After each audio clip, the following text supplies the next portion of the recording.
Transaction को record करने के दो तरीके होते हैं हमारे पास, अक्रूवल और हमारा कैश बेसिस। इसका मतलब क्या हुआ ये समझो, अक्रूवल कब होता है और कैश कब होता है। भाई कैश में तो हमें कोई कंफ्यूजन ही नहीं है, कैश जब मिलेगा या जब हम देंगे तब हम इसे रिकॉर्ड करेंगे, तो कोई झंझट ही नहीं है इसमें। मेन झंझट होता है अक्रूवल बेसिस पे। अक्रूवल बेसिस पे हम तब रिकॉर्ड करते हैं जब गुड्स परचेज या सेल होते हैं किस पे, ऑन क्रेडिट पे। ठीक है, बिजनेस का सिर्फ दो एक प्राइमरी काम होता है, परचेज और सेल का, उसके अलावा हम कुछ नहीं सोच रहे हैं। ठीक है, जब परचेज और सेल क्रेडिट पे होगा तब भी हमें रिकॉर्ड करना है, ये हमें बताता है accrual basis.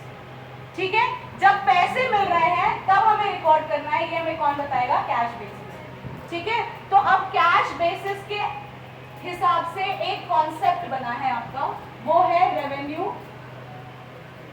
Realisation concept, revenue realisation या रिकॉग्निशन कॉन्सेप्ट। और अक्रूवल बेसिस पे एक कॉन्सेप्ट बना है, कौन सा, किसी को पता है?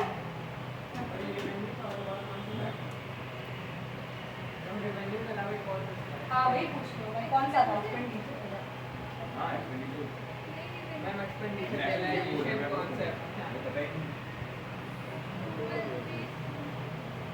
नाम ही उसका वही है। ठीक है, तो दो टाइप के कॉन्सेप्ट हैं अलग अलग, जो मैंने आपको साथ में ही समझा दिए। ठीक है, अक्रूवल कॉन्सेप्ट तब होता है जब सामान क्या होता है, उधार पे खरीदा या बेचा जाता है, तब हम ट्रांजैक्शन रिकॉर्ड करेंगे, ये हमें बताता है अक्रूवल कॉन्सेप्ट। ठीक है, और रेवेन्यू रियलाइजेशन कॉन्सेप्ट से मतलब ही समझ में आ रहा है कि रेवेन्यू जब रियलाइज होगी तब हम रिकॉर्ड करेंगे, जब पैसा मिलेगा या हम देंगे तब हम रिकॉर्ड करेंगे। तो ये होता है रेवेन्यू रियलाइजेशन कॉन्सेप्ट का मतलब।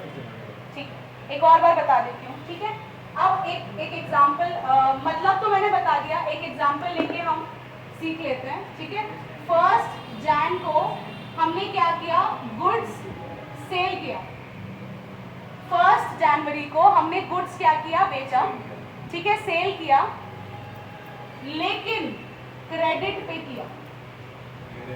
तो यहाँ पे रेवेन्यू मिल रहा है क्या, यहाँ पे पैसे मिल रहे हैं क्या, नहीं मिल रहे हैं, तो रेवेन्यू रियलाइजेशन कॉन्सेप्ट इसमें अप्लाई नहीं हो पाएगा। एक कॉन्सेप्ट अप्लाई होगा, आप जर्नल एंट्री में देखते हो, क्रेडिट पे जब सेल या परचेज होती है हम तब भी रिकॉर्ड करते हैं। हम कब रिकॉर्ड करते हैं, जब हम अक्रूवल कॉन्सेप्ट के अनुसार जर्नल एंट्री बना रहे हैं। ठीक है, तो अक्रूवल कॉन्सेप्ट के अकॉर्डिंग 1 जनवरी को गुड्स सेल हुआ है, भले ही क्रेडिट पे हुआ है, तो भी हमें उसे रिकॉर्ड करना है फॉर फ्यूचर यूज। ठीक है, फॉर फ्यूचर यूज हमें ये रिकॉर्ड, हमने गुड्स सेल किए हैं कैश में, तो वो कहाँ आ जाएगा, रेवेन्यू रियलाइजेशन कॉन्सेप्ट में। ठीक है, हाँ ये कैसे कैश वाले मतलब कितने कैश वाला क्या एग्जांपल ले रहा हूं, कैश बेसिस वाला। यही तो मैं बता रही हूँ। गुड्स बेचे कैश। देखो इन शॉर्ट अगर मैं समझाऊं, पैसे की जब लेन देन होनी है तब हमें रिकॉर्ड करना है, ये हमें रेवेन्यू रियलाइजेशन कॉन्सेप्ट बताता है। ठीक है, पैसे की लेन देन ना भी हो, अगर परचेज और सेल हुआ है तो हमें वो रिकॉर्ड करना है, वो हमें अक्रूवल कॉन्सेप्ट बताता है। ठीक है, एक इन शॉर्ट एक चीज याद रखो कि अच्छा, एक एग्जांपल से आप लोग को एकदम क्लियर हो जाएगा कि मान लो 1 जनवरी को ही सेल हुआ है और आपको कैश भी मिल गया है, तो क्या ये अक्रूवल कॉन्सेप्ट है? कहीं पे भी नहीं है। क्यों? क्योंकि अक्रूवल कॉन्सेप्ट में हमेशा क्रेडिट के अकॉर्डिंग हम ट्रांजैक्शंस रिकॉर्ड करते हैं। उधार पे अगर सामान है तो अक्रूवल है। ठीक है, अब अक्रूवल का मतलब समझ लो क्या होता है। हम हमेशा बोलते हैं कि अक्रूड इनकम, अक्रूवल कॉन्सेप्ट मतलब कि जब ये अकर हुआ है, जब अकर होता है तब हम रिकॉर्ड करते हैं, ये हमें अक्रूवल कॉन्सेप्ट बताता है।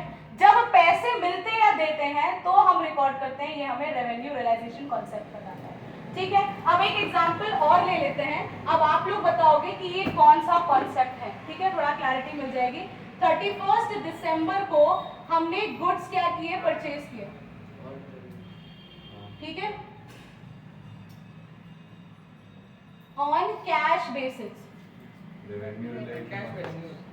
कैश बेसिस के अकॉर्डिंग हमने गुड्स परचेज किए, इसका मतलब हमने सामान लिया और हमने पैसे दे दिए। तो उस टाइम हम कौन से कॉन्सेप्ट के अकॉर्डिंग हम बुक्स में रिकॉर्ड करेंगे, रेवेन्यू रियलाइजेशन कॉन्सेप्ट। क्यों? क्योंकि पैसा हमने दे दिया है। उसी जगह अगर कैश बेसिस ना होता, ऑन क्रेडिट बेसिस होता, तब हम क्या करते हैं, अक्रूवल बेसिस पे या फिर अक्रूवल कॉन्सेप्ट के अकॉर्डिंग हम जर्नल एंट्री करते हैं, ठीक है। अब एक चीज, एक क्वेश्चन ये उठता है कि जब ये क्रेडिट का पैसा हमें मिलता है, मान लो 31 दिसंबर को हमने क्या किया, उधार पे सामान बेचा और हमें 1 फेब को कैश रिसीव हो गया इन फुल सेटलमेंट, तब हम किस कॉन्सेप्ट के अकॉर्डिंग रिकॉर्ड करेंगे? तब हम किस, नहीं यही तो कहते हैं, सुन लिया करो पहले, तुम लोग तो डिस्टर्ब हो जाते हो। भाई 31 दिसंबर को हमने गुड्स परचेज किए क्रेडिट पे, अब इसका पैसा तो हमें देना ही है, हमने दिया वो 1 फरवरी को। 1 फरवरी को हमने पेमेंट दिया, ये किस कॉन्सेप्ट के अकॉर्डिंग हम, बिल्कुल ठीक है, जब भी क्रेडिट की बात होती है तब अक्रूवल कॉन्सेप्ट आता है, ठीक है। जब कैश की बात होती है कि कैश दे रहे हैं, कैश रिसीव हो रहा है, तब रेवेन्यू रियलाइजेशन कॉन्सेप्ट आता है, ठीक है, समझ आया अच्छे से एकदम? चलो अब एक और मैं क्वेश्चन पूछ रही हूँ आप लोगों से। 1 फरवरी को एक ट्रांजैक्शन आपका दिया है, received payment from debtor 2000, ma'am cash basis. क्यों? मैम क्योंकि पैसे मिले, क्योंकि पैसे मिले हैं, हमें पेमेंट रिसीव हो गया है। इसका ट्रांजैक्शन पहले किसी डेट पे हुआ होगा, वो उधार पे हुआ होगा। भाई डेटर वर्ड आ गया तो उधार पे ही है, ठीक है, पहले किसी डेट पे सेल परचेज हुई होगी, हमें उससे मतलब नहीं है। तब हमने अक्रूवल कॉन्सेप्ट के अकॉर्डिंग हमने रिकॉर्ड कर लिया था अपने बुक में।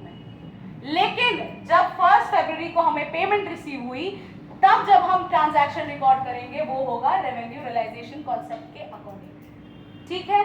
तो अगर मैं इसको समराइज करूं तो एक चीज एकदम ध्यान से समझ लो, जब क्रेडिट ट्रांजैक्शंस हम रिकॉर्ड करते हैं तो वो अक्रूवल कॉन्सेप्ट के अकॉर्डिंग करते हैं, ठीक है, और जब कैश ट्रांजैक्शंस हम रिकॉर्ड करते हैं तो क्या होता है, रेवेन्यू रियलाइजेशन कॉन्सेप्ट। अच्छा, अब इसमें सबसे बड़ा क्वेश्चन ये उठता है कि क्या एक्सपेंसेस इनकम इसमें आता है?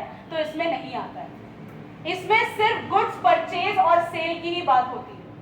जब गुड्स परचेज और सेल हो रहा है क्रेडिट पे तो हम अक्रूवल कॉन्सेप्ट के अकॉर्डिंग ट्रांजैक्शंस रिकॉर्ड करेंगे, और जब गुड्स के पैसे मिल रहे हैं या हम दे रहे हैं तो रेवेन्यू रियलाइजेशन कॉन्सेप्ट के अकॉर्डिंग हम ट्रांजैक्शन को रिकॉर्ड करेंगे, ठीक है।